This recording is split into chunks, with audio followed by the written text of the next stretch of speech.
कक्षा 3 विषय हिंदी। विषय हिंदी पाठ 7 आंधी आई आंधी आई। सुप्रभात बच्चों, आज हम आंधी आई कविता पढ़ेंगे। इस कविता के कवि हैं सोहन लाल द्विवेदी। बच्चों, तुमने आंधी के विषय में सुना तथा देखा भी है। आंधी आती है तेज हवाओं के साथ, वह तेज बारिश भी लाती है और इस हवा में धूल तथा मिट्टी के कण भरे होते हैं। यह हवा इतनी शक्तिशाली होती है कि उसके रास्ते में आने वाले हर वस्तु, पेड़ पौधे, घर या इंसान, वह सबको नष्ट करते हुए आगे बढ़ती है। यहाँ दिए गए चित्रों के माध्यम से हम समझ सकते हैं कि इसका रूप कितना डरावना होता है। प्रस्तुत कविता में कवि आंधी आने के पहले और बाद की स्थिति को सुंदर ढंग से समझाया है। अब सभी बच्चे अपनी हिंदी किताब सामने रखेंगे और पाठ 7 आंधी आई पेज नंबर 40 खोलकर रखेंगे। सर्वप्रथम मैं इस कविता को पढ़ूंगी और सभी बच्चे किताब में ध्यान देंगे। पाठ 7 आंधी आई, लड़ गए किवाड़ों से किवाड़, घुस घुस आए झाड़ झंखाड़, धूल आंख और मुंह पर छाई, आंधी आई। उल्टी छानी उल्टे छप्पर, टूटे खपरेलों के खप्पर, पेड़ों में हो गई लड़ाई, आंधी आई। थाली गिरी पनाली में, बर्फी पेड़े नाली में, खड़ा भाव चक्का है हलवाई, आंधी आई। कपड़े उड़ते खाखा झटके, हैं जाकर पेड़ों पर अटके, किसने ये गड़बड़ फैलाई, आंधी आई। चुन्नू मुन्नू घबरा करके घर के अंदर जाकर दुबके, भूल गए वे सब चतुराई, आंधी आई।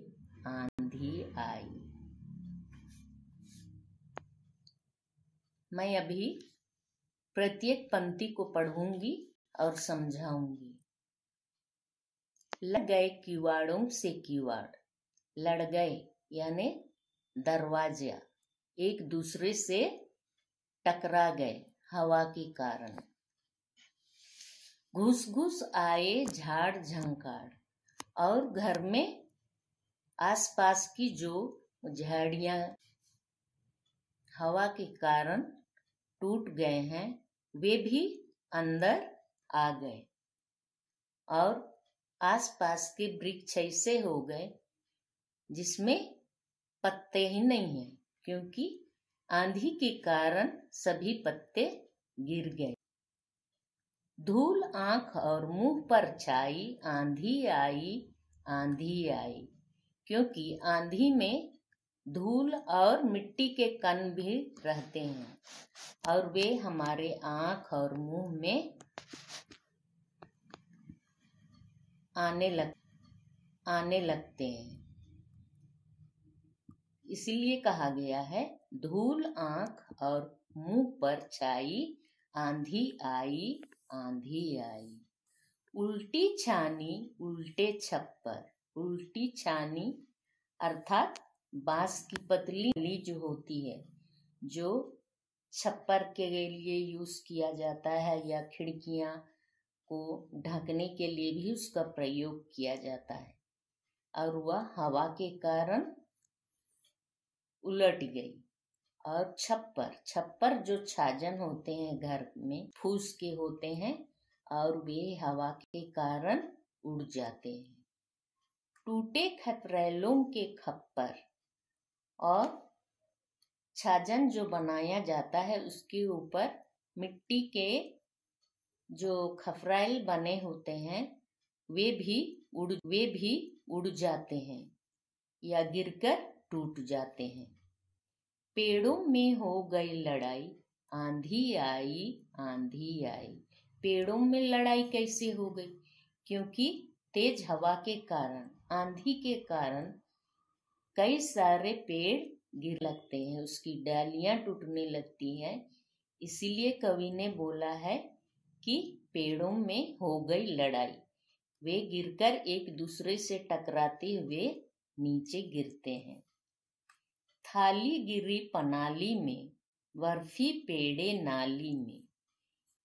इतनी तेज हवा होती है कि पास में कोई हलवाई की दुकान या कोई भी चीज की दुकान होगी तो यहाँ हलवाई दुकान के बारे में कहा गया है कि तेज हवा आई, आंधी आई और थाली गिरी नाली में गिर जाती है और थाली में जो पड़े हुए बर्फी पेड़े और दूसरी मिठाइयाँ होते हैं वे नाली में गिर जाते हैं और हलवाई चकित होकर देखने लगता है कि अरे यह क्या हो गया।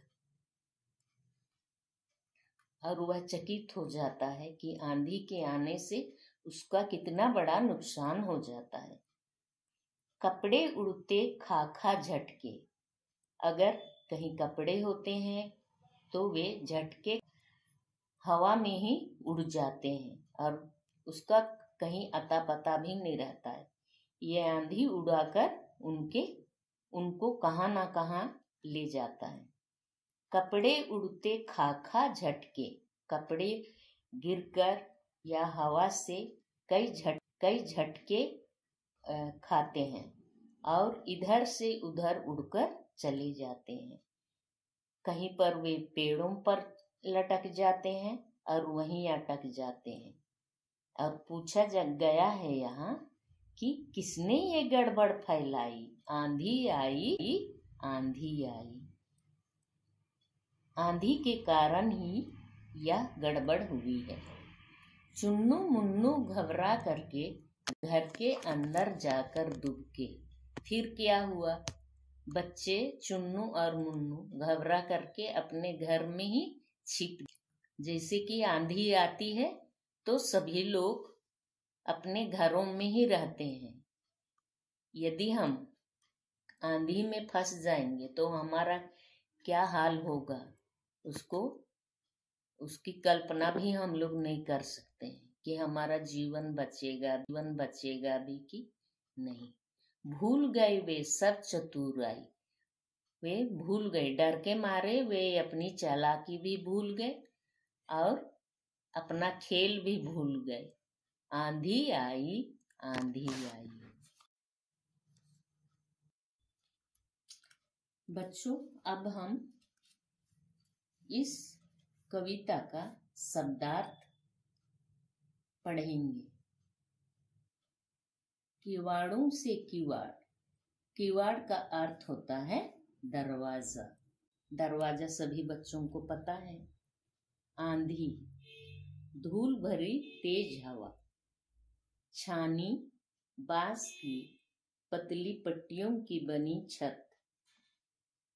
तुम लोग देखे होंगे कि गांव में बांस की पतली छप्पर बनती है, जिसको जो घर के छाने में घर के छत बनाने में काम आता है।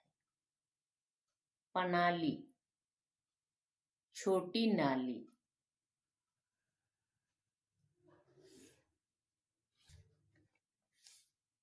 झाड़ झंकाड़ मतलब घनी और कांटेदार झाड़ी, झड़े हुए पत्तों वाला वृक्ष। आंधी के कारण ये झाड़ी इस तरह हो जाते हैं, जो घनी और कांटेदार झाड़ी होती है, लेकिन आंधी के कारण झड़े हुए पत्तों वाला वृक्ष जैसे वे लगते हैं। खप्पर, खप्पर का अर्थ होता है तसले के आकार का। यह खपराइल मिट्टी का बना हुआ टुकड़ा जो छाजन पर रखने के लिए काम आता। बर्फी, पेड़े, ये तो मिठाइयाँ हैं। भौचक्का, भौचक्का का शब्दार्थ है हक्का बक्का होना या चकित होना।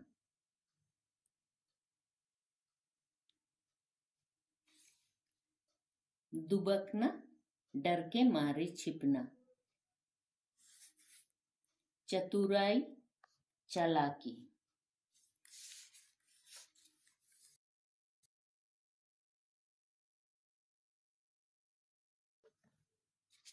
अभी सभी बच्चे कुछ कठिन शब्द दिया जाएगा, उसे लिखेंगे अपनी कॉपी में।